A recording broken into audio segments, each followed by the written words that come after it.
Welcome to Fargo Talks Fargo, an unofficial podcast on the FX television show. Fargo Talks Fargo is hosted by me, Bill Lempe, and my buddy Sharpie. Sponsors for this season of Fargo Talks Fargo are TAG, celebrating Fargo and the Midwest community through t-shirts, art, and graphics. For more information, visit tagfargo.com. And Fargo Brewing Company's Wood Chipper India Pale Ale with its bold hop flavor and velvety body. Grab a pint or visit them online at fargobrewing.com. Welcome back to another episode of Fargo Talks Fargo. Here we are, episode 5, The Six Ungraspables. Sharpie. Hey now. And we are super happy to have back with us our stand-in. We're doing a pre-show. Hey, Joe Riley, will you come help us out? Because if we screw something up, you won't feel bad while we fix equipment. Joe Riley, in the house. Hello, hello. Whatever Joe, he said. Yeah, Joe is the other half of Sharpie's other side project / endeavor. Two men who love each other. That's the show that, no. Two men, one grill. Two men, one grill. That's exactly what it is. It's grillingaddiction.com, so you should go check that out. Somebody get that URL right now. Yes, right now. Two men, one grill, and that is, yes. We're going to buy that URL before this show's over. Somebody just head straight to Hover. Downloadability. Head straight to hover.com. I'm like rushing like as if this was live. Well, we already own like 50 other URLs, so... Okay, Coming so at you live from later on. Here we are. Well, that's exactly the way it is. Coming at you from later on is we open with another flashback, and Noah Hawley is what is he, the new master of the backstory? Yeah, no kidding. Way to reel it in there, Bill. Do you feel well? Got to stay on track here. Yeah. What is with the flashbacks?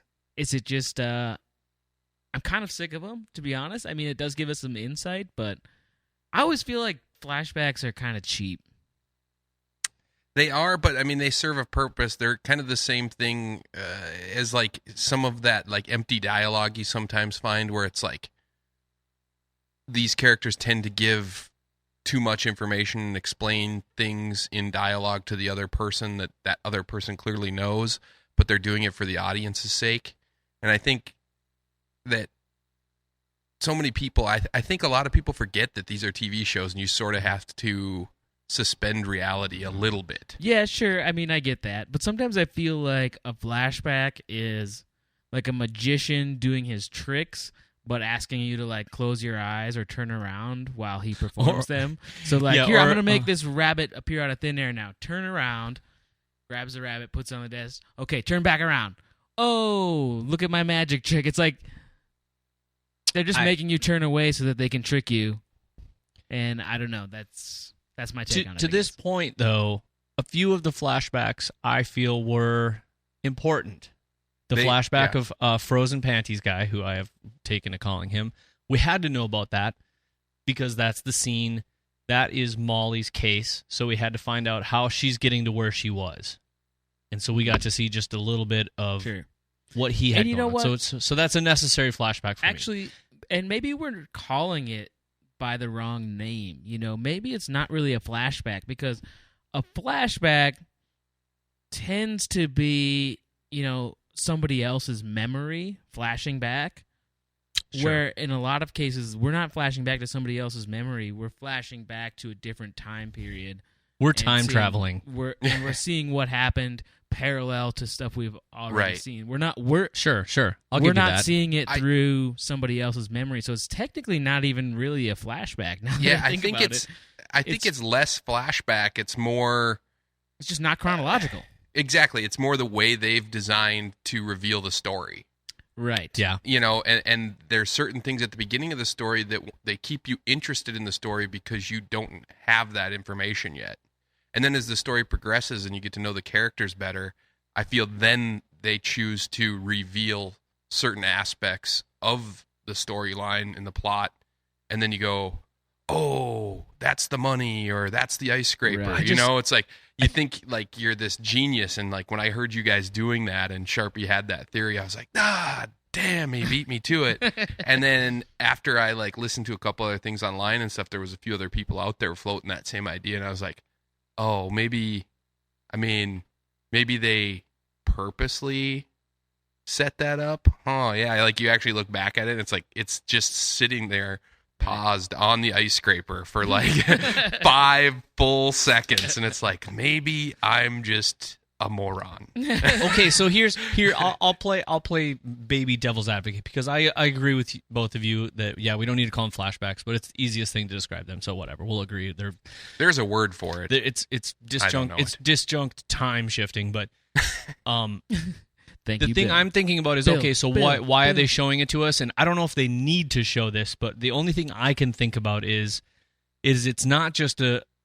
I feel like they're going to put something else out there that we may see more about this, but to me, in and of itself, it's just one more piece about why Lester is very easily pushed into something he wasn't necessarily needing.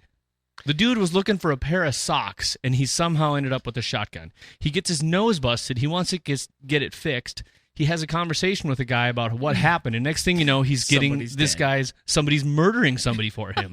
And I think it just ties back to the fact that Lester is really, he wants to do a lot of things, but he can't. He's just not good enough at doing some of them, and that's why he's the way he is.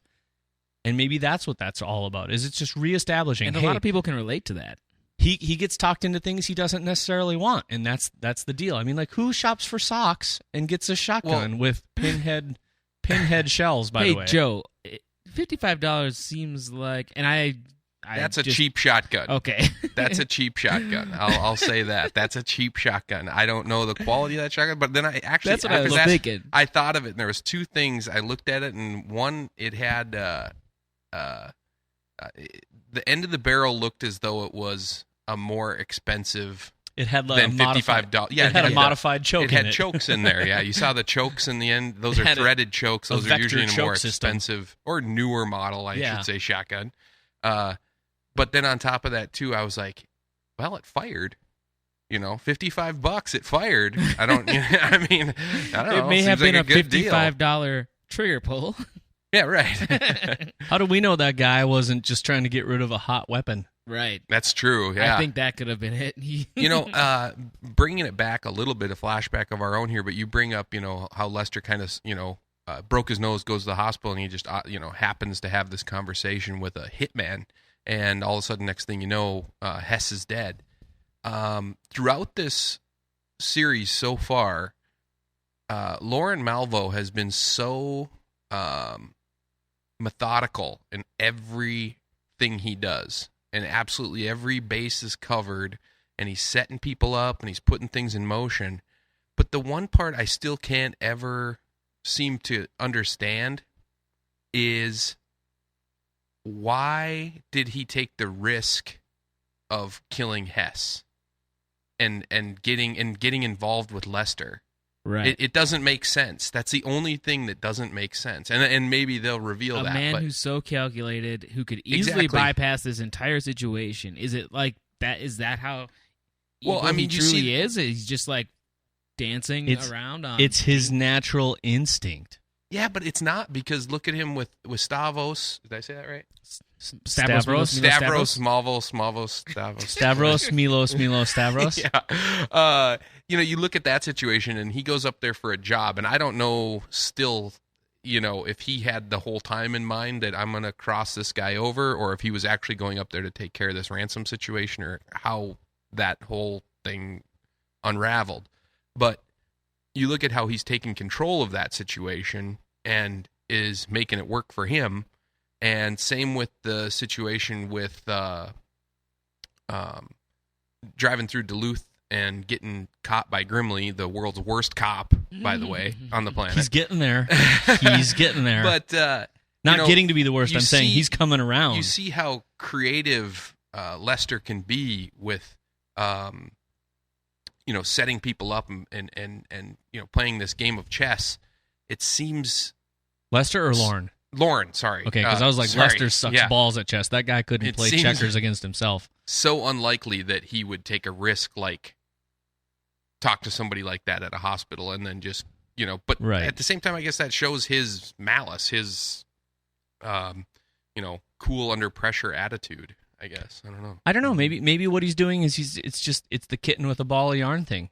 Yeah, it just entertains him. He's out of car, and he's like, well, got nothing better to do. Where else where are there vulnerable people who have vehicles? Who knows? But anyway, let's He's just the Grim Go ahead, Reaper. Matt. He is. He He's does God. live up to that.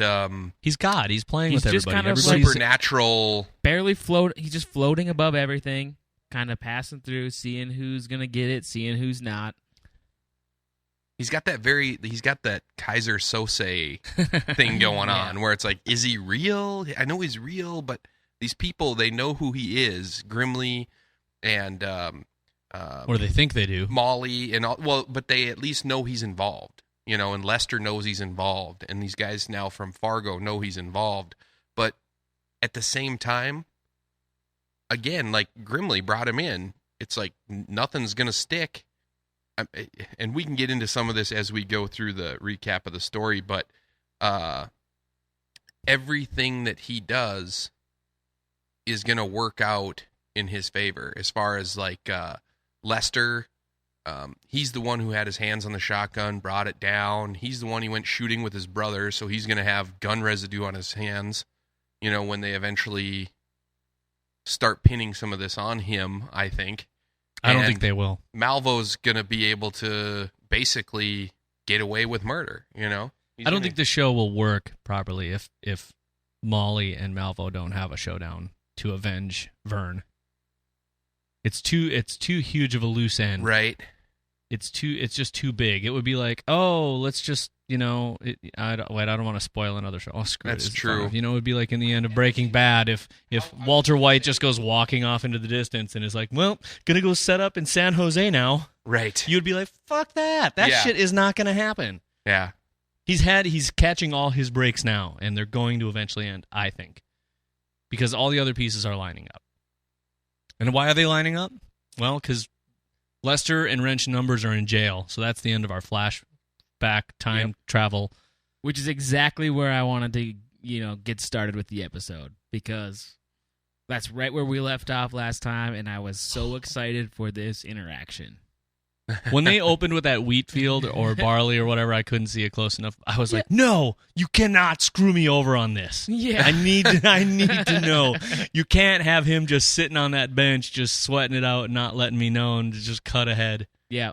Did you see Thank God. at Spacey Girl on Twitter, at Spacey Girl, she mentioned that it was like the beginning of a Weeds episode, which is a lot what it was like. And I thought it was a lot more like Oh Brother, Where Art Thou? Yeah, and also a nod to Oh Brother, Where Art Thou? But they're... Especially with the throwback Carter family music. Yeah. Which is kind of like the Little Boxes song a little bit. It's not like Bluegrass, but... I actually really liked that opening. Yeah, that was a great the opening credits. Yeah, with the music and everything. We should have probably caught... Sharpie seemed to have caught it on the hot dish last night that it was Harvest, because you caught the place sense of time, because there was still standing fields of wheat and barley and stuff. I just like the what was the line with Numbers when he says eventually you just swallow your tongue and die like a fish. And I was like, do fishes have tongues? Yeah, they do. They do, yeah. I think. But hey, just one more tie to a fish. Yep. Animals that keep repeating on the show. Well, and then did you see in the preview for next week? I Am I getting didn't. too far ahead here? Don't say anything to us yet. Okay. We're not there yet. Okay. We stay focused on this episode. Just this. Okay. No problem. No problem. That we didn't watch the show. We didn't watch the show live, so we didn't see the post FX. Okay, so you didn't see like the So coming up on Fargo. We don't see those a lot. Okay. And I kind of like it that way. It doesn't. I like that way. it I that don't. way. And even if I was presented that, I would not watch them. I don't like watching the. Or I wouldn't bring them up because I'm trying to. scenes. You don't like to. We're get talking the about what palate happened. going. Yeah. Hmm. Hey, so my question too is, so who paid their bill? And I don't know. I thought that was interesting because, again, to me, that seems like a risk to get into jail, and now you're, quote unquote, in the system. I mean, you no matter who you are, they got booked, they got fingerprinted. I don't know. Everything, You're now in. Yeah, I'm I don't guessing know. these For two guys guys are who kill people, I don't know if you'd want to just like willy-nilly put yourself through the process of getting fingerprinted Yeah, it seems like you could have just waited for Lester to get out one day later. I mean... Yeah, I guess I wonder why they just didn't camp outside the jail, seeing as they seem to have known they know where he is. Where it was. Unless, we go back on our theory that they got into that fight on purpose, I think that's why they did. I really still think they got on that fight on purpose, and I think I think it's a time sensitive issue. There's something that we don't know about because I still haven't figured out why they care so much that Hess is dead. That Hess is dead, So, and then we eventually cut to Molly folding some clothes, and she sucks at it. She sucks at it. Joe's like, that's not how I would fold that. But there's the background. If you listen to the background, there's a thing talking about snakes and pythons and that they remain motionless before they strike. Great catch, Bill. I think snakes and serpents are also very, very religious symbols, and I think we've been talking about how smooth Lauren is all the time, but maybe what he's doing is just waiting it out, and that's why no one's dead. When nobody died, who dead next? Nothing. Again. Right.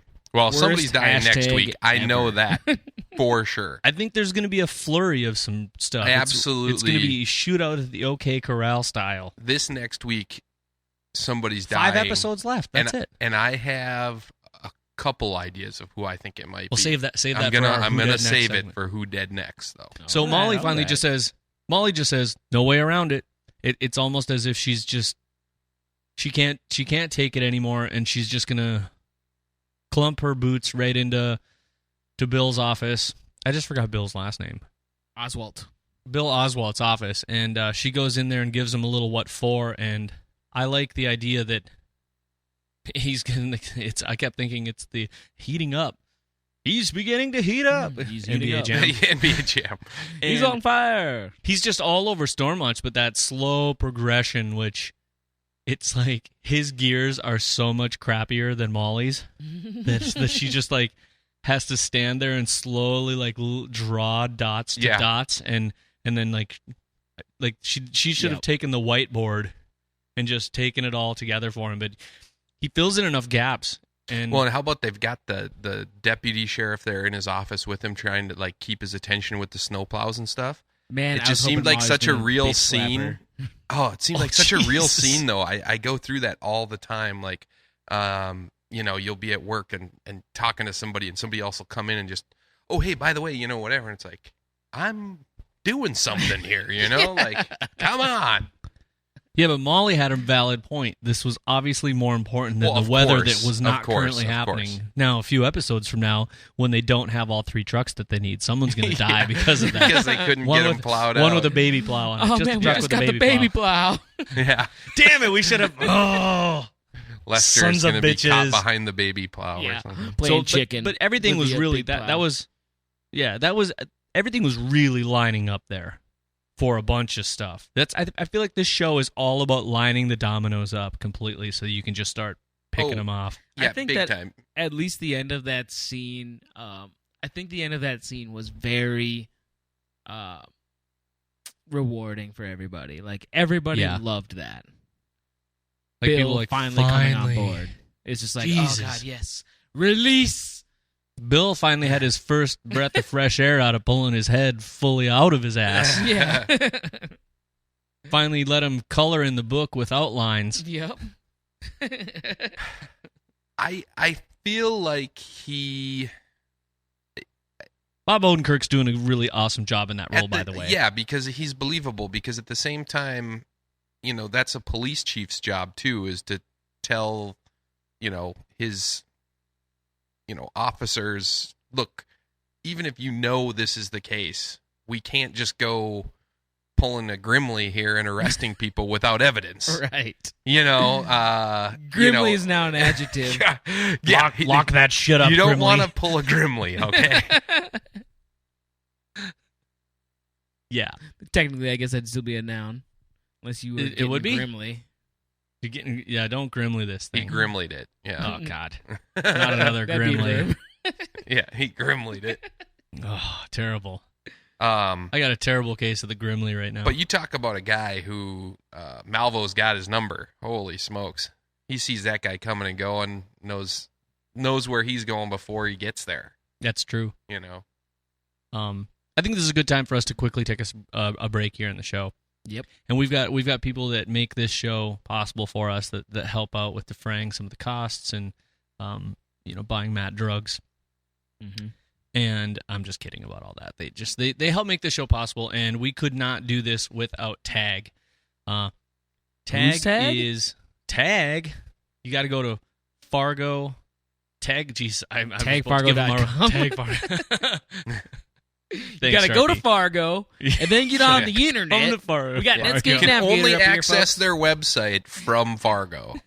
You guys are killing my lines here. You can only go to Fargo websites if you're in Fargo. Right. Yes, that's how the internet works. Exactly. Right? Anyway, this week's episode is brought to you in Using part by AOL. Tag. Tag celebrates the true Fargo community with true Fargo swag. That's what we're telling you all about. They've got t-shirts, art, and more, and merch available online if you go to tagfargo.com. They have all sorts of new spring colors in and a bunch of shirts, and they are giving us a hell of a deal here where you can use the promo code FARGO and get 15% off your order. Was it 15? Nice. Yeah, 15, yep. I heard that last week, actually. They do not ship outside of the U.S. and Canada, so if you're one of our international listeners, we thank you so much for listening to the show. You should actually come to Fargo. We'll take you to the Tag. Just jog over to the border, and we'll toss one over. We'll for take you. you. We'll take you just a few blocks Bill down will from drive our, up there on a snowmobile Yeah. and throw one over the border. even for though you. it's spring, summer here, and we'll just drive across. Bill They work actually year-round. has one of those like t-shirt shooters that you see at like NBA games. Yes, And he a just t-shirt goes to the cannon. border and gets his PayPal orders Yeah. and fires shirts Yep. over the... Yeah, we do it with Square. Bill is willing to right now guarantee that if This is the 10 most- people from Canada No, they ship order to Canada. Okay, I don't know why we're talking about a border. They can't. you I said international. I said we don't ship internationally except I said, but we do Fargo. Fargo. You know what? You guys ruined this whole Jeez, ad. I wonder how I didn't I'm understand gonna have you. to go buy Jade like 15 beers for this. I said they do U.S. and Canada. We don't do international orders. We've got Joe. We've got people Do they listening do in Hawaii? Australia, in Denmark. I would assume so. Okay. Anyway, here's the bottom line: go to tagfargo.com. Ignore everything Sharpie and Joe just talked about. Find yourself a kick-ass shirt and just buy it because you're going to get it for 15% off with the promo code FARGO. Try to If remember that. if you really need the t-shirt cannon, drop us a line at podcast@fargotalksfargo.com. We'll talk. Okay? How's that? Jade That's should good. buy a t-shirt cannon. You two need to get some shit out of the way before we record these shows. You've got like some grade school giddiness happening right now. I don't know. If they could true. slap each other's ass, they probably would. Positive energy. Hey, we haven't hardly talked since, Joe kicked us off, Fargo Talks Fargo, as the first guest. That's Yeah, right. well, that's not my problem. You don't call your friends in between shows. I've just reminded people that, Joe was here from the beginning. That's right. And he's checking in halfway. Numero uno. You mean that stuff I talked about right at the beginning of the show when you weren't listening to me? I was listening. Oh, God, you're a jerk. Okay, so where are we at in the show? We got to go to. We're going to Duluth, which Come is not on. in Canada, so you can get your T-shirt from Tag there, no problem. You're in Duluth. Okay. You're on It the turns out internet. Gus sucks at the. Speaking of sucking at the internet, Gus Grimley. Nope. Got to use the daughter's computer because it's Yeah. probably Windows Millennium Edition, which is way newer than what he has at the precinct. He was being a dad. He was checking her history. They didn't You show think- that part in the show. Yeah, that's what was really Right. going on. He was just in there making sure she wasn't having walkie-talkie sex with Yep. some boy. He Gross. is Barney I can't believe I Fife. just Code. said that. Ugh.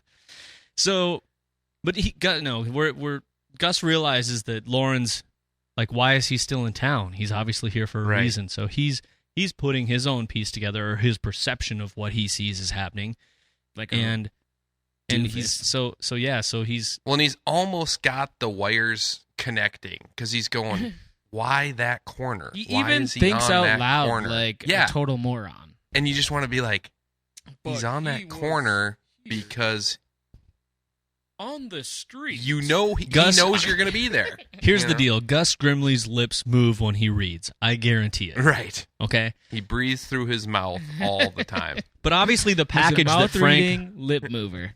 Yeah. Obviously, the package that Frank Peterson requested before Gus picked him up covered the web because they probably did the exact same web search Yeah. when they had him and found the photo and were like, he's real. Because everything on the internet's true. It's 2006. Well, it was interesting, too, that, they did... I mean, granted, in that situation, I don't know what, a police officer would actually do, but, they pull up the file, and they see that this guy is an actual pastor, but they just sort of like take the word. They call these people that say, oh, was so-and-so at the bingo on Tuesday night or whatever? Yeah, he was here. Yeah. But they don't, necessarily check to make sure that this guy is actually him. I mean, didn't they fingerprint him and then a name come up? No, I don't think they, because if you haven't been, I just don't think Lauren's been arrested, so I don't think he's got prints in the system. Right. He's too cool for that. Yeah. I think he probably grafted somebody else's fingertips to his, so he doesn't really care. Yeah.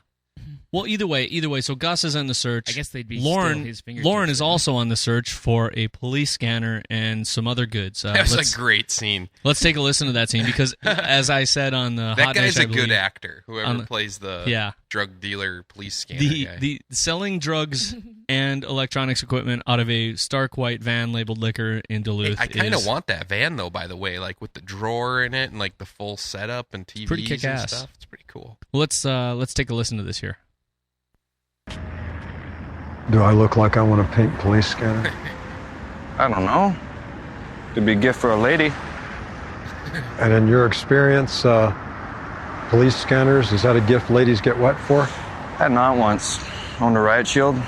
Made her own jerky. I'll just stick with the black. Okay. Anything else? Yeah, I need a walkie-talkie. Yeah. Afraid I can't just sell you one stretch. It's either come in pairs. He says come in pairs, and with a there's friend. 2 screens with 2 wolves on it. I I thought don't that have was any. also notable Oh, for really? a little later. Yeah, Sad with the story. wolf. Still gotta sell you 2. Hey, I love this. maybe though. you could make a friend and give it to him. Maybe I could give it to you. Call you up late at night. You can listen to me shit on people. No, that guy's not going to take Lauren up on his offer. He doesn't want to listen to Lauren shit on people. That's Lauren's second poop shaming of somebody. Yes. First the fire hydrant, and now drug van guy. Yeah. I just wanted to see. Yeah, I said the 2 wolves on the screen. They showed it right when he said pair, and then eventually there's. Yeah, that is interesting. So maybe there's a if Lauren is one wolf, who's his other companion wolf? There is no companion wolf. They come in pairs. He just said it.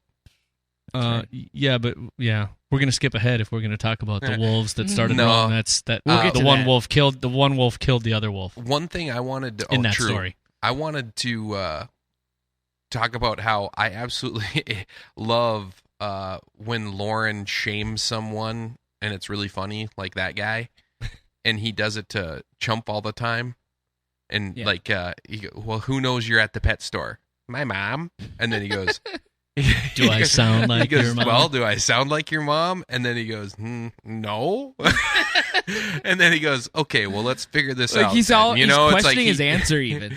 You're right, but he never just comes out and says it. Like even when they were in the closet too, he's like, well, let's walk through this, and then completely just destroys the person. Speaking of Stump the Chump, we end up at Chump's house, and we talked. I'm going to mention the coffee table book thing, just in case somebody doesn't listen to the Hot Dish, and they're only listening to the full episodes of our stuff. But the coffee table book's the one that I could read the easiest was Turkish bath interiors. This guy seriously has a dream. I mean, he's going for the really 6-inch Really marble. cares about it. 6-inch marble. I was like, that seems excessive. But it depends. That's a lot of wasted square footage. It might be, but That's true. not in a Turkish bath. I guess Evidently, not. I mean, he's done his homework. Do you have a Turkish bath? I don't even have a book about Turkish bath interiors. Jeez. Could you tell if you were like standing on or sitting on or leaning on 6-inch marble as opposed to 3-inch marble? Right. Thank you. That's kind of my point. It depends. So he Bill's been comes to a there, lot and of he eventually he's only there. I'm just here to keep the show moving tonight. Well, you two. Okay, so Bill likes 6-inch marble. That's okay, it. Sorry. Have you ever been to a Turkish prison? No, You ever I seen a grown man haven't. naked? Yeah, tell me something. yeah, surely you must be. Yeah, surely okay. kidding. Yeah, Let's not get in an airplane Okay. tangent. We get to the point where he basically shows up to keep Chump in order and then to use his phone and record it. Oh, sorry. on Go his ahead. fancy box of tapes. What were you gonna say, Joe? Well, I feel like I'm just too eager here. I'm just chomping at the bit, jumping in here. But back to, Lauren being smarter than everyone, and I think in some of these cases it's not that hard. I think a lot of these characters aren't necessarily too street savvy, but he comes in and every time he makes a phone call to Stavros. Milos. Thank Stavros, Milos, Stavros. you. Every time he makes a call to Just the call him king, the Greek. I'll call him the king. The king. Every time he makes a call to the king, he has Chump do it. And in this case, he calls, but From Chump's always house. from his house. And then I think, too, when he then after this locks him into the pantry, that does two things. It keeps him under wraps so he knows where he's at. But at the same time, it also creates a non-alibi for him. Yeah, No one knows where Chump is while During Malvo's out. And he'll be like, So- "Oh, I was at home, locked it." This Yeah. ties exactly who to can what tell Brilliant. who can vouch Yeah. for you. You well, know? this exactly plays off what Mia said last week. Right. Yep. Mia pointed out last week on the podcast, that was the whole reason he called the pet store, and the lady Oh, goes, exactly, lady yeah. goes, "Don Chump," and he's like, Yeah. "Yeah, that's me." So now he's established it's my Yeah. name. He's been at the pet store. He he bought purchased with the his cricket. credit card 500 crickets. He's been Oh, making it's a lot calls more than from his house 500. or whatever. His call to The calls come from the his king. house. Yes, exactly. So, and, yeah, and this then is- even this the is just- bronzer on the note. He's got the note still. I'm sure he's got tapes of the conversations. Everything. Yeah, It's it's definitely happening. He's setting him up or trying he's to. setting Chump up big time. So Not good. Things are not going to end well for that guy. yeah. So we finally get to the phone call. Chump is all excited. You're gonna call him, and then he says something about you gonna use that Can I voice use thing, the voice thing again. It The makes me sound evil- like a transformer or something. But here's But it's here's a the call talk that, boy. yeah. Luke. But here it is. Here's the clip. Where were you? I was hunting. I heard about the bugs. Hunting. You want me to swing by? It's too late now. Yep. I'm going to pay. The blackmail, I'm going to pay it. Tell me what he said. It doesn't matter now. I broke a promise. Me. So I got to pay. Look, I can find the guy. I just need a few more days. I couldn't sleep last night. I kept going over and over it in my head. And God brought 10 plagues upon the house of Pharaoh. Blood and locust, flies and boils. And the last is the death of the firstborn son. What exactly do you think is happening?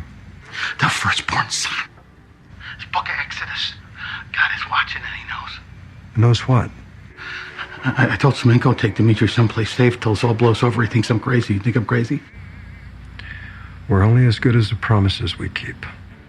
Ooh, burn. Yep. Pick me up in an hour. We'll get the money. All right. You know what I just He's noticed so in good. the box of tapes? There's a tape in there too Oh. that is labeled Semenko. So he's been Mm. He had that one recorded too. Well, I'm assuming every phone call he's made, he's recorded. Yeah. I'm willing to bet anything Malvo murders someone next week. He has to. Yep. He's too hungry. We We tied mentions up hunting. a lot of loose ends at this halfway point, so Yeah, shit's about to get real bloody. Right. yeah. And I was not the minute I read a lot of people online who were like, "Oh my god, I thought he was going to drill Chump in the head." And That's I'm what just, I thought. That's just not his. Do you I really thought think he that was would be gonna his drill thing to like drill through somebody's head alive. Chump's head while having a conversation with him, because that's how dumb that guy is. No, I that feel- seems more like something that Numbers and Wrench would do, not Lorne Melvo. Chump and Lester. Lorne Melvo Are kills gonna I'm people take- saying very like he'd be drilling into his head, and Chump wouldn't even realize what's happening. Yeah. I mean, outside of the guy he dragged out of the office, all the killing we've seen Lorne do has been like stealthy. Right. He's not. he wasn't about to sneak up on a chump. True, good point. Yep. Stab you in the head, walk up behind you with a shotgun, and he shot him in the back the first time. Yeah. Right. Everything's been in the back. He killed I don't know how he killed the dog. I didn't see it, but Sam Hess was in the back of the head. Vern was in the back of the back. So I didn't see it coming. That just didn't seem like his style, and it seemed too. I can't believe I'm going to say this. It seemed way worse than getting shot in the chest, almost point blank with a shotgun. But either way, it happened, and I don't know. The chump line where he's talking about $1 million. It's like, how big is that? Does it fit in a suitcase? It's got to be pretty heavy. And then he's got like the whole thing about wanting to lay in it and roll around in it. And he has such a single-minded focus on his 6-inch marble Turkish bath. Right. He couldn't see anything. He's completely Brian that bird, as Joe Riley will tell you. He's completely blinded by his desire to get what he wants. He's just so excited about it. He doesn't even know. He's so close to it, and he's like you said, he's already got the bath built in his brain. He's ready to do this, and now he's so naive to think that Lauren is his partner in this, that he's not going to just get hung out to dry. He opened saying he wanted to get some money for his Stavros wife, and now he's just like, right, that she hasn't even talked about her yet. But yeah, whatever. Yeah, so funny. So ambulance ride. Lester's out of it. Festering Lester's got some issues, and Molly is trying to interrogate him in there, which a little bit means like, is this even legal? Can you even use anything he says? About that. Any evidence that you turn up from that? I mean, that was my too many days watching Law and Order has made me obviously a lawyer. Right. Can you question a guy that's gone septic? I don't know. And it doesn't know what he's saying, but I think it's a pretty poignant scene, don't you think? I Sharpie? think it is an awesome scene. It is when things like Lester starts to say things that mean something different to him, but because Molly's got her own version of what's taking place in her head, what he's saying, she's making it fit to her story, and that's where things start to click. So she kind of gains some confidence in her case because of what he says, even though he's not really referring to what she's thinking, if that makes sense. Yeah. Yeah, let's play that and then we'll talk about it a little bit more. Puncture, maybe. Hard to tell with all the gore. Mr. Niger, can you hear me? Towel sound. She's washing towels. Mr. Niger, we're getting you to the hospital. What happened to your hand? Socks. What about socks? Well, for $55, he threw in the shotgun. I don't understand. Were you shot? Mr. Nygard? Did you pay Lord Malvo to kill Sam Hess? I never paid him. Okay, offered to pay then. Made a deal, and then when he came for the money? I never paid. I didn't pay. Yeah, okay, but arrangements were made. And then, I don't know, you tell me, things went south. Excuse us, miss. Interesting. So there it is. You know, she's There's so many things even afoot there. narrating her story to him. Yeah, she's putting a little bit of words in his mouth. He's mumbling stuff. He brings up the socks, though, which evidently ties to the opening scene. Mm-hmm. Well, and I feel like some of it, again, she's sort of relaying it out, I think, for the viewer, in a sense, because I think, most people aren't completely dissecting the show and watching it twice and stuff like we are, but, so I think some of that might be a little bit of, okay, remember, I've arrived at this point where I'm aware Lester and this Lauren Malvo are working together here. How did this come about? Yeah. Was it you not paying? Was there an arrangement? You certainly hired him to kill your wife, right? Or kill Sam Hess. That's the thing. No one's even said, well, what happened to your wife? It's, things went south. She says that, they probably just assume she was, maybe wrong place, wrong time. Another thing about that shotgun is, it's just one more thing he regrets. Right. He's got this bullet. He's got this pellet in his hand that's eating away at him like his guilt, and now he's thinking about it, and because he has those weird flashes to the diner, to meeting Lauren and stuff in his house, and he's thinking if I had just never even had the shotgun. I think the weirdest part about this is that he's never had any flashback or regret about his wife being dead. Right. He's only pissed that Vern got shot. Right. I think he doesn't give a shit. I mean, his memory is still, man, that woman just was a bitch to me. She just treated me like shit. Yeah, and she was.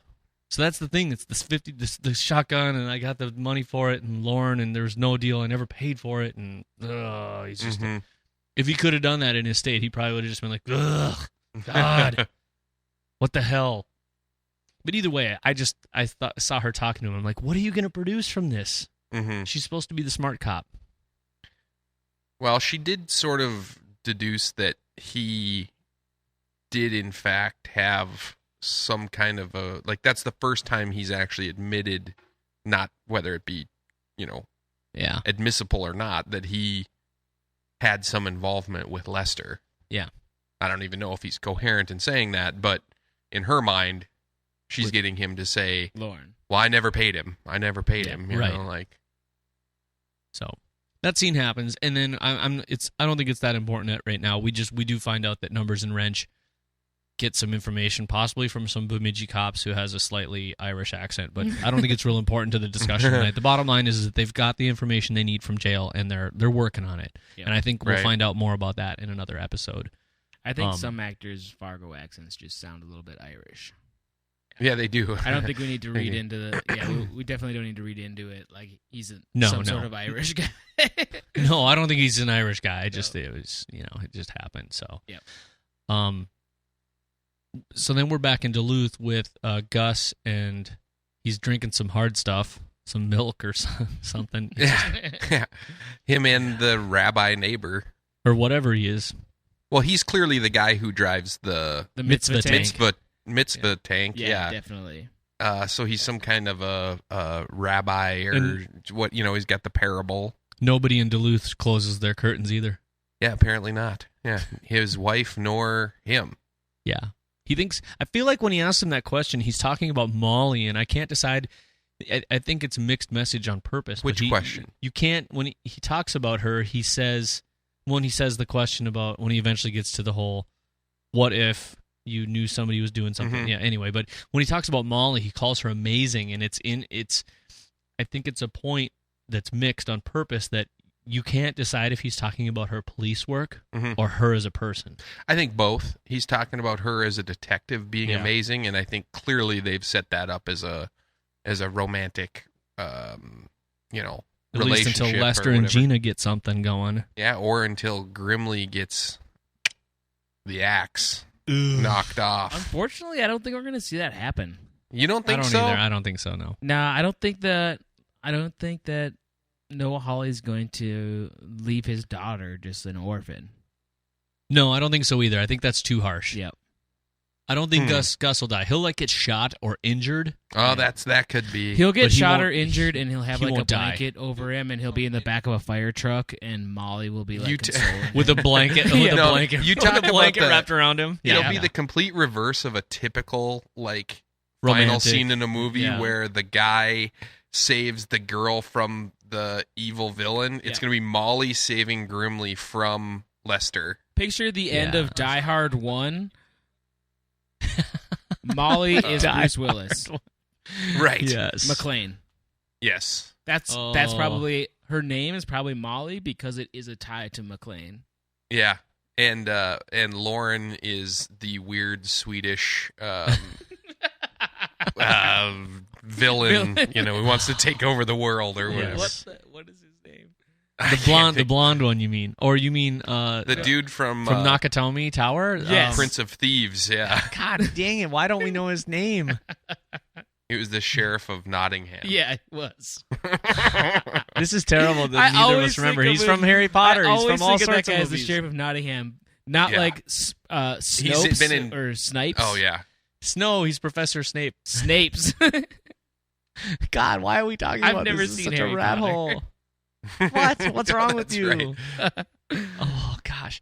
Okay, that's a rat hole. So let's That's okay. let's come back out. So he sits and he has this conversation with and it's obvious that they're not buddies, but somehow the guy just invites himself over, and Gus is Hans like, "Come on Gruber? in." Hans Gruber, played by what? Say his name, because he's in the Kevin Smith movie with Matt Damon and God dang it, Chasing Amy? No. God, stop it! It just Why came did to you my have to mind. bring I up haven't Hans? found it Why yet. did you Hold have to on. bring up Hans Gruber? Well, anyways, I mean, to me, clearly that guy is some kind of obviously like spiritual, so-and-so.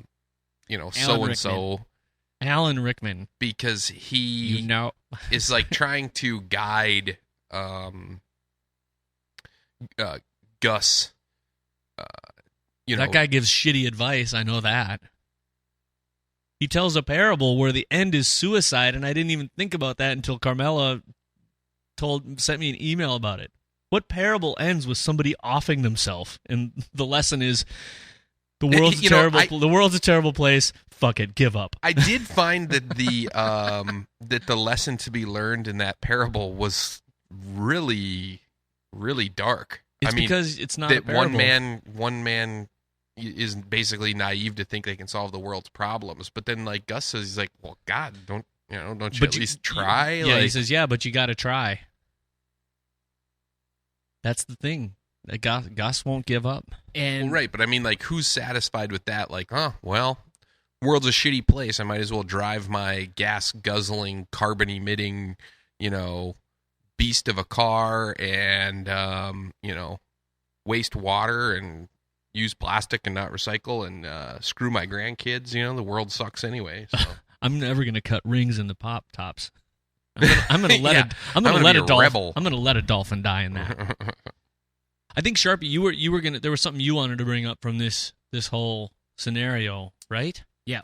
So this was brought up by, we just read a review on filmschoolrejects.com, and this is by Christopher Campbell over there, so shout out to you. Good observations.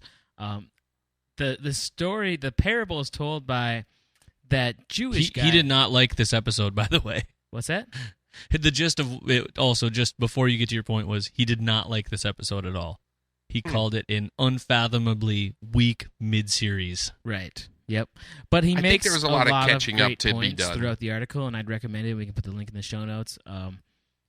It is, he makes some pretty valid points, and one was that the, quote unquote parable that's told by Gus's Jewish neighbor is about, like, fuck it, you can't really change anything, you can't fix anything, you might as well give up. Yet he is sort of playing one of the neighborhood's night watchmen. So it's like, if you're telling a story about, like, fuck it, you can't really do anything, you can't make any changes, but you're the night watchman, that's kind of sort of conflicting right there. And even more interesting to that, I just realized Lauren proves that point when he kind of threatens him on the sidewalk saying, "Hey, yeah, you can install an alarm, but most people don't hook that up to the phone, or you could hope your neighbor hears." He kind of reiterates that story now that I think about it, saying, no matter what you do, I'm still going to get in there. Well, and at the same time, That's though, right, don't you your think family. that Exactly a right. little bit of the point of his parable is also, like, the world's a messed up place, and you can't expect to solve the entire world's problems, so, kind of focus on yourself and your neighborhood and your community and your family. Who are the people in your neighborhood? Your neighborhood. One thing that I wanted to point out from that scene is, again, Lauren drives the king's car, because the first thing I thought of with that scene was, okay, guy, get the license plate. But even if that guy were to say, hey, there was there's a shady character in my neighborhood, and check it out, here's the license plate number, it's going to come back to the king. It's not going to come back to Lauren Malvo. Stavros, Milos, Stavros. It kind of The goes king. Come on, along- just say it, Joe. Say it, Joe. Say Stavros, Milos, Stavros. Stavros, Milos, Stavros. Boom, he's got it. Well, it Uncle goes Jesse. along with his whole, that's kind of how he just skirts across the land, the world, is he He's floating. He's not. floats He's in not. other people's vehicles. And like you guys said at the beginning of the show. He is He's the out feather of a vehicle. Forrest Gump movie. Yeah. Never Right? know what you're going to get. That just happened. No, go ahead. What you were saying? He's floating through he's floating through it in what, Sharpie? He's just floating across the land in other people's vehicles because he doesn't drive his own vehicle, and it's like no question that. So he drops the king off, I guess I'm getting a little bit ahead of myself, but Yeah. he's just cruising along in other people's cars, and nobody seems to notice or care, Right. because he's the invisible Grim Reaper in the form of a deer. Just like when he snagged that station wagon way back in the series outside the grocery store. Yeah, He's just like, open door, running car. Walks out of wham. Phoenix Farms, jumps in the Vista Cruiser, Yeah. and is off. Yeah, the Mirthmobile. So Gus lays, in, we kind of cut ahead to the whole Gus talking to the neighbor thing because that's later. Yeah. Oh, But so let's come back real quick to Gus lays in bed and just out of nowhere just goes, nope. yep. It took him that long to basically. I think what he was saying nope to was the parable. Okay. He's like, it took him that long because he's so agreeable to people because he still hasn't I think you're stepped right. up. Molly went to Bill Oswalt and said, no, you need to listen to me. Here's all the dots I'm connecting. Just shut up about storm launch and listen to me. And he slowly has. Gus hasn't gotten there yet. So his neighbor is even telling him, Mm-hmm. there's nothing you can do. You're trying so hard. Stop it. And then his neighbor leaves and Gus is still having the conversation. Mm-hmm. And then finally is like, nope. Yep. So he goes and takes off, and he's there. So that's where we leave him, and we cut back to Lorne and Stavros going to Phoenix Farms. Evidently, maybe Lorne needs a new station, a new ride. Yeah, right. Well, he hasn't kind of wandered off since we cut ahead. But I think the only point to make there is that Stavros is now much like the heads of police and sheriffs in that he's so like hell-bent on his mission that he can't take the time to listen to the fact that dumb as a trunk Dimitri has figured out that somebody bought all the crickets / grasshoppers / locusts. Right. And he's so busy just being like, I've made God angry. Hold on, let me fill my bag. Dimitri Well, gained some points on a couple levels in this episode. One, that his realization, and he's like figuring it out, and he's not like completely, dumb, moronic, whatever. But he also Yeah, he gained some called the points stores. at the beginning when you saw that Stavros had like an actual love for his son. As much as he ridicules him and treats him terribly, he cares a lot about him. And you see that in this episode. And so, like, that's at least good. Like, at least the king has something of a feeling for Dimitri, even though he treats him like absolute shit. I think you're 100% right, because actually when I was watching the show, that's at this moment made me realize how, again, the writing was done so well, because they're now allowing you to see the genius of Malvo, who realized right away what's Stavros's weak spot. Yeah. And he really only has one weak spot, and it's his son, but you're not led to believe that right away.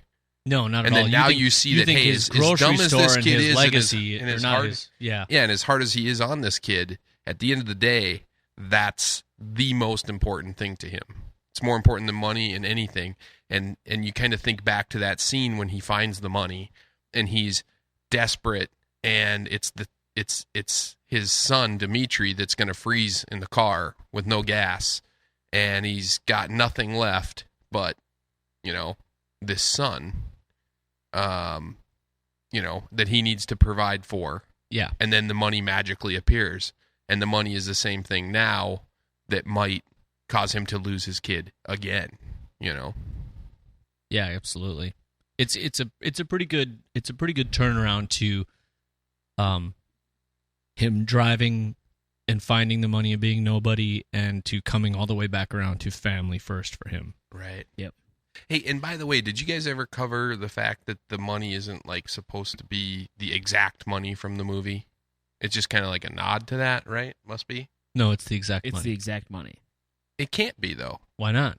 Well, because We're talking about this now? Well, yeah, but at the beginning of that scene, it says 1987. That's when Fargo Yeah. was. That's when Fargo the movie No, took place. Fargo was like 96 or No, that's when something. the movie came out in real life for us. It took place. Was it 80? That far? Holy shit! Yes, yeah.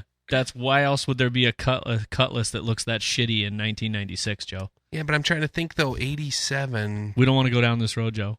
Well, No. okay, fair It's the enough. It real doesn't money. really make a difference whether It's the it's real the same money. money or Yeah. not. Yeah, It's okay. it's the real money. I just tried to describe it to Joe because I knew he would know old Cutlasses for some reason. He's like, because you remember the Dohertys had that like tan Cutlass. Think about what year that was from. That was an 86 Cutlass. Anyway, side note. We'll talk about that later. All right. I think it's a great time for us to take a show break here. Let's do it. And Sharpie, I think you got this one. I got this Hit one. it. Do you want me to mess up your show break now? I Do you want- want Joe yeah, and I to I'd just like interject in it? Yeah, sure. That'd be there. It's the Hostel Show. Just kidding. No, you go for it. You go for it. We love these guys. Oh, Scott's right hey, behind you guys. who makes that beer? Oh, what is that? That is the sound of a cool, refreshing wood chipper from Fargo Brewing Company. Wood Chipper IPA is a pretty awesome beer. Big thanks to Fargo Brewing Company for supporting the show. We can't do it without these guys. They give us tons of beer and equipment to do the show. This is your worst ad yet. I feel like I need to take this over. No. I'm good. It's Okay. freaking Scott. Tell Scott to. I don't know. You keep saying this now. I got to edit shit out. Stop Okay. talking about Scott standing back there. Yeah, Fargo Brewing Company. They've been great support for the show. They have a wood chipper IPA, which is really awesome. If you are in the Fargo, Minnesota, South Dakota kind of area, you can get that. If you're in the Fargo area, stop by the brewery. We have a secret code word for this week.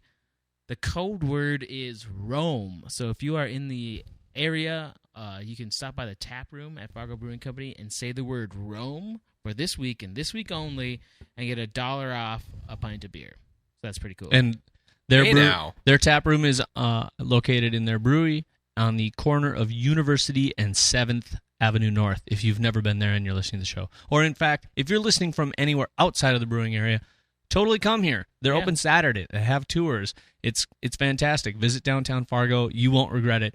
And we couldn't do this show without the help of the guys at Fargo Brewing. They're great. And they've got some really great beer on tap in their tap room right now, too, that they don't have in cans or anywhere else.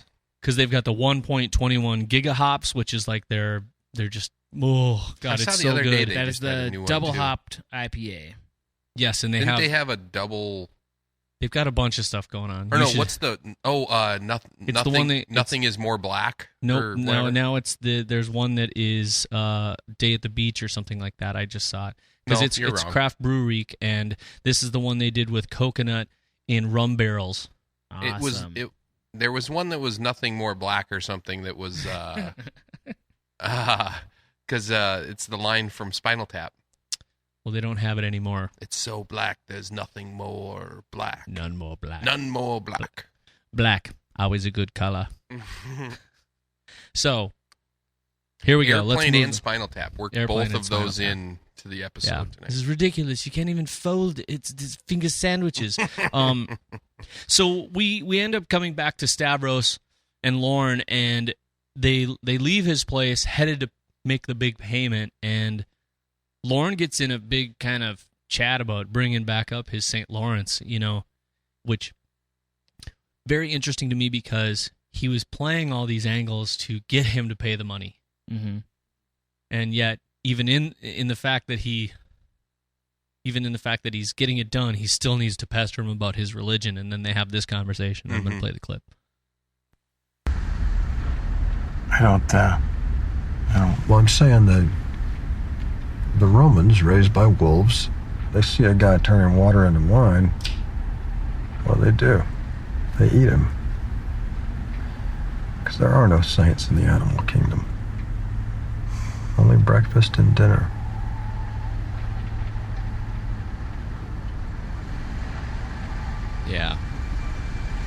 And he even before that, he talks about the greatest empire being founded by wolves, and I still think this ties back to just some little nods to it. The drug guy at the van who sells the walkie-talkies and electronics as well. Yep. There's 2 screens, there's 2 wolves, and he talks about Rome, and then there's a really crazy story about a dog. The Rottweiler. And it's like, I think that too. I think that's a incredible story that was uncomfortable and horrible, and it's just to remind you. I think they're doing a good job of it, but every once in a while poking us and reminding us, because we kind of get enamored by Lorne.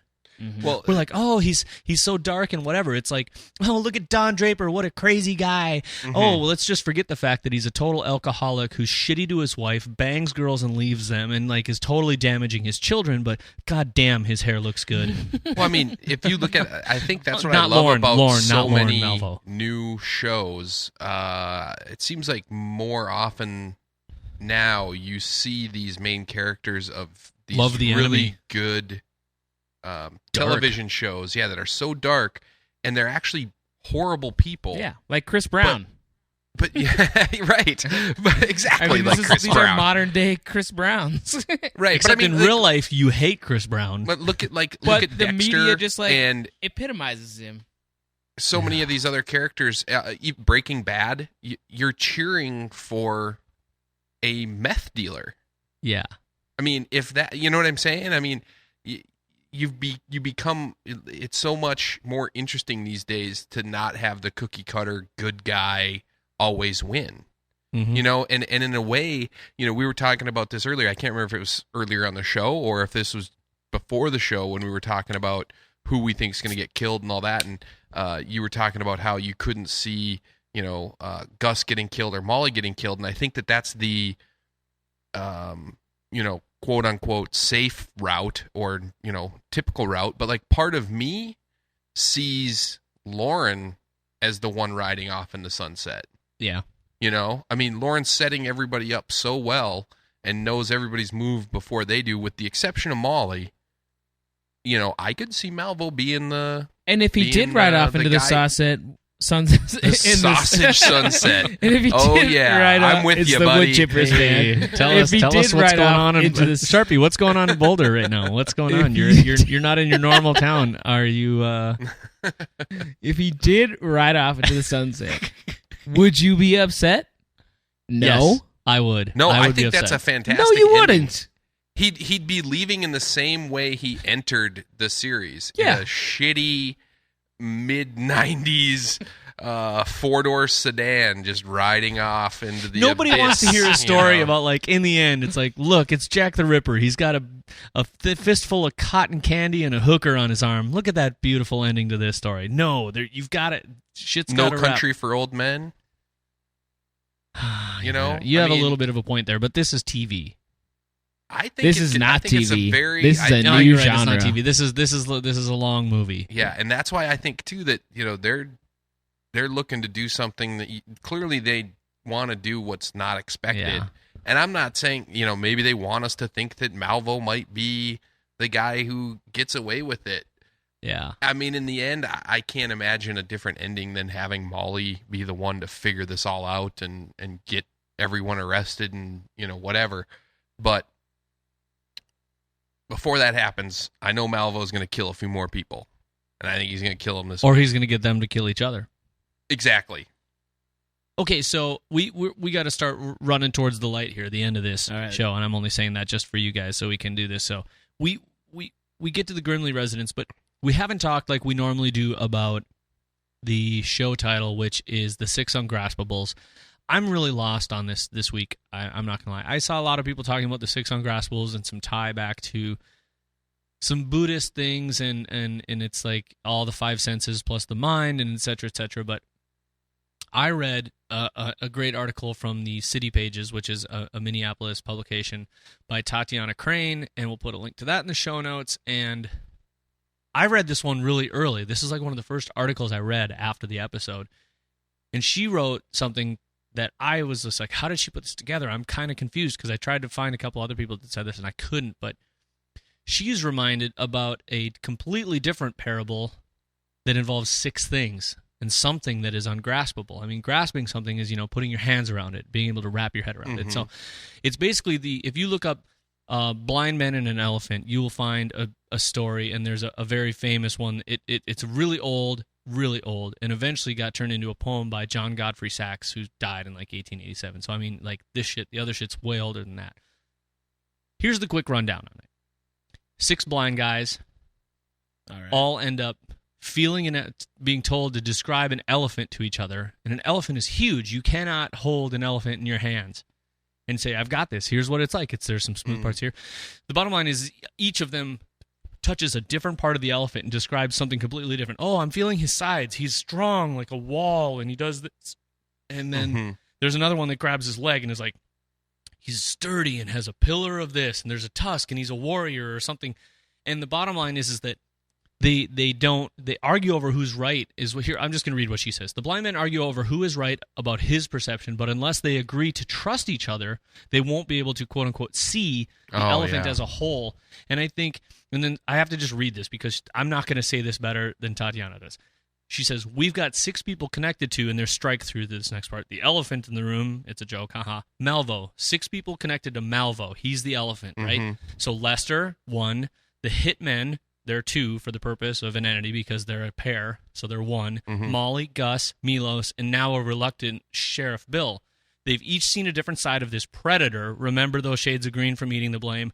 Understanding little bits and pieces the others don't know about Malvo, and now it's up to them to step back and see him for what he really is.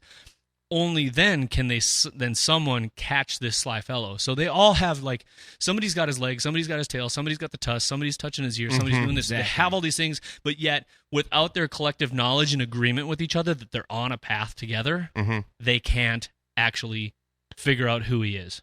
They don't know it's a fucking elephant. Well, she did a great job because I was actually, before this podcast, kind of going back over the shows and sort of like trying to think about, like, okay, like, I started to get on that sort of a concept. I couldn't obviously articulate it like that, but I was like, okay, so you've got all these people and they're all tied together, yet they're not really on the same page yet.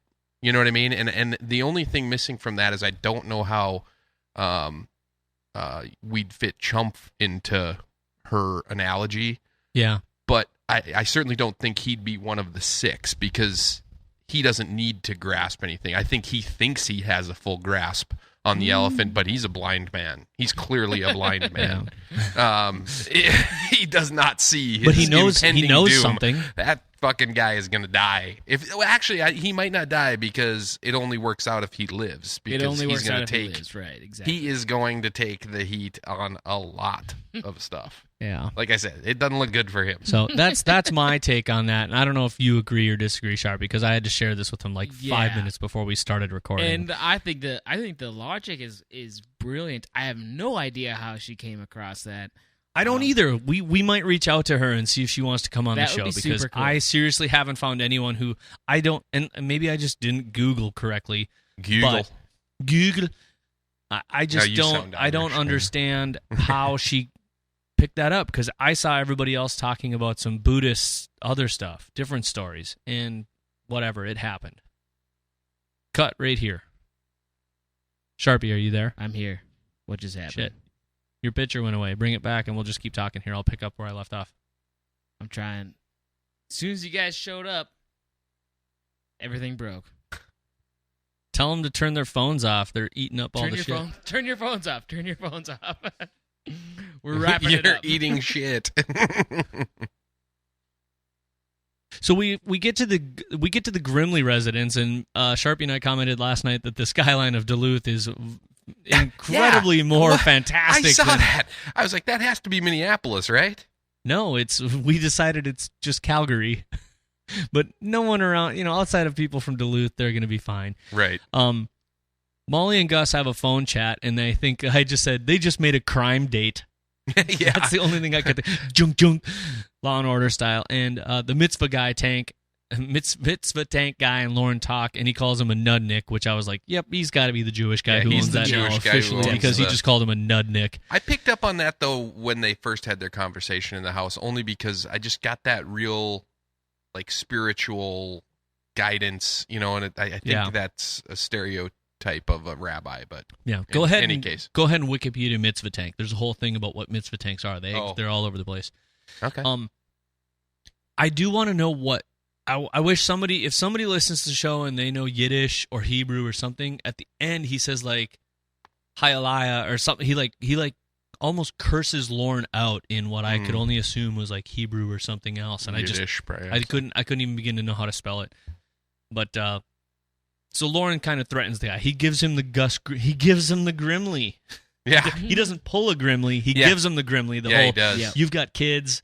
Da da da. See, and I think that kind of harkens back too to how good Lauren is at finding someone's weakness. You know, we were talking about Milos and his weakness with his son Dimitri. I think, and I mean, I guess kids are usually a pretty simple, weakness to find.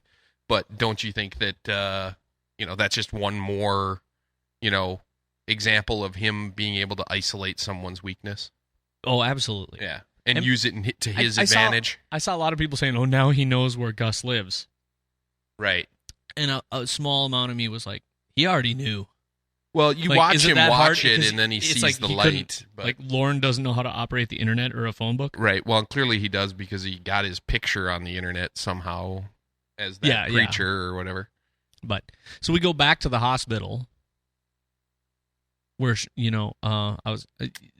And Bill is being the loudest dipshit in the hall ever, and there's a nice little funny moment where she's like, "So you decided to come out here in the hallway and be loud," and then they all leave. But kind of an interesting, bright moment between another way for her to have to spell it out to him. Yeah, let me tell you how it is.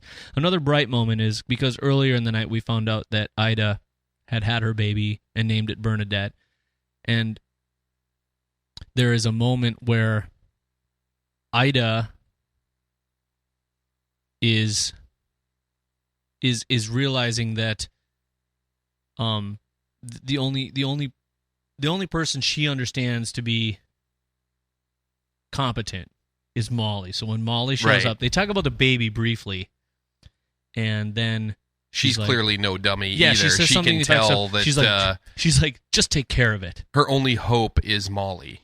Yeah, because she's just already tell me. I don't want the details. Just tell me you're handling it. She's already seen Bill show up with the guys and be a bunch of dorks. And knows that they don't know what the hell's going on. Yeah, they know, but they don't know enough. And I think I thought for a minute that it's the world's a terrible place. There's nothing you can do, and then, but you have to try. And I thought, oh, there's birth now, and there's this new baby. And it's like, for somebody, this is all starting over again. Yeah, and I think they're trying to show you, too, that Molly is the beacon of hope, that she is the one that if anybody's going to get this figured out and take care of Lauren, it's going to be Molly. She's going to figure it out, and she's going to, she's going to do it. Nail his ass. I predict to the one wall. survivor, and it's Bernadette. That's probably a pretty safe bet. I have a feeling that they're not going to kill the baby. She just rises from the ashes and walks away. No, that would make her Phoenix. No, well, she didn't die. She just, the crawled supermarket out of rubble. The supermarket queen of Bemidji. A whole new. And then she ends up being the new Gerber. Twice baby. I'm singing tonight. Who gets the money though in the end? Bernadette. That's the real question. Bernadette. I think the money disappears again and comes back in another season show of something. Season 2, 18 years later, in the future. Everything's going to be in self-driving cars. It's going to turn out to be the money in the Big Lebowski that disappears, and everybody thinks he's actually throwing out the window, but it's just his dirty laundry, the whites. Yeah.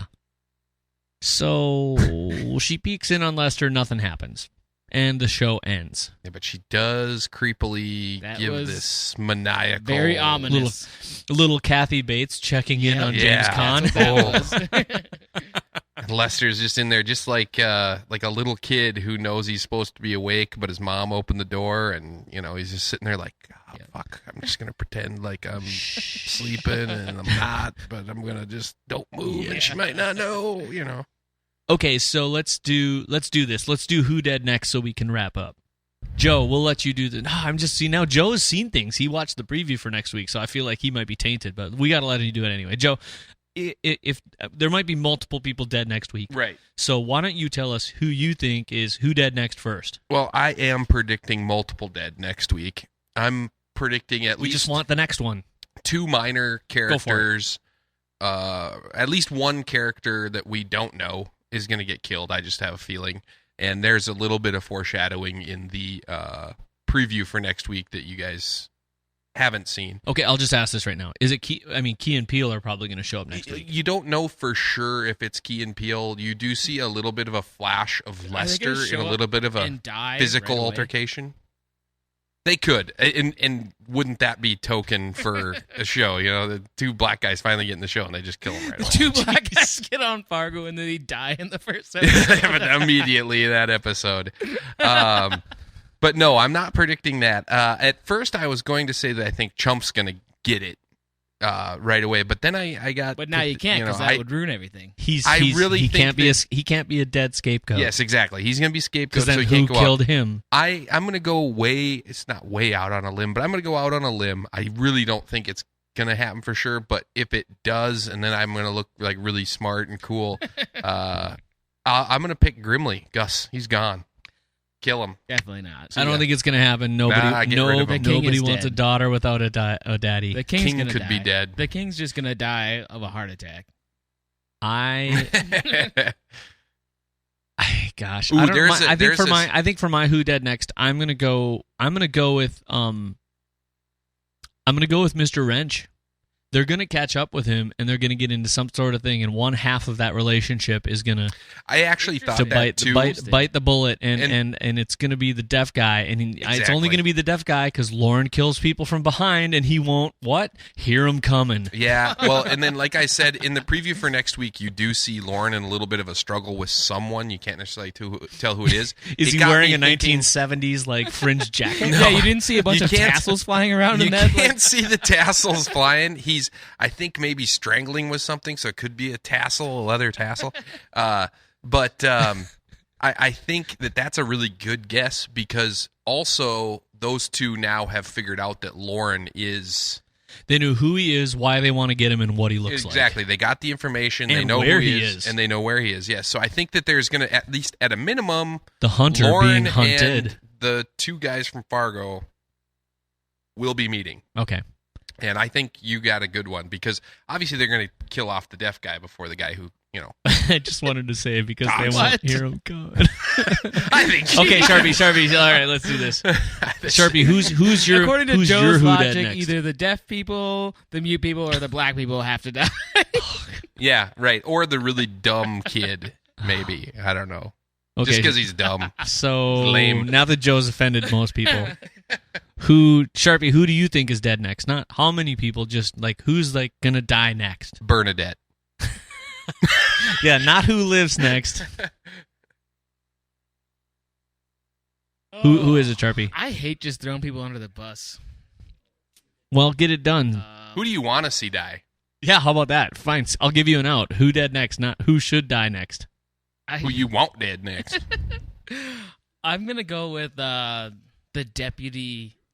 That's like the understudy of Bill Oswald. The guy from the the guy that got punched in the face. Yeah, that's the guy that plays Doug Heffernan's cousin on King of Queens. Yeah. I think that he is actually related to someone. Kevin James? Is he related to Kevin James? He seems like he should. He looks like he's like his cousin or something. It's like that's the best casting ever if he is. Look that up online. Is that Kevin James' cousin? So that's the show. We're going to wrap it up so Sharpie can get on with his conference he's attending in Boulder. So thanks so much for joining us from out of town. We know you got a lot going on this weekend. And big thanks to Joe Riley for coming on the show this week again. Thanks, Joe. From grillingaddiction.com. If you want to check that out, just go to grillingaddiction.com. And then what you guys are actually on the radio here in Fargo once a month? Is that what it is? Or yeah, kind of. We don't know. We don't know. Okay, never mind. I never said this. And so... So anyway, guys, it's going to be great. I can't wait to watch next week because it's been too long since somebody has been shoved in an ice hole, stabbed in the neck, I want frozen some murder. to death. We are bloodthirsty assholes, and we're ready for more. So, Joe, thank you so much. Thank you, Sharpie. Until next week. All right, let's do it next week. Oh yeah. See you then, brother. All right.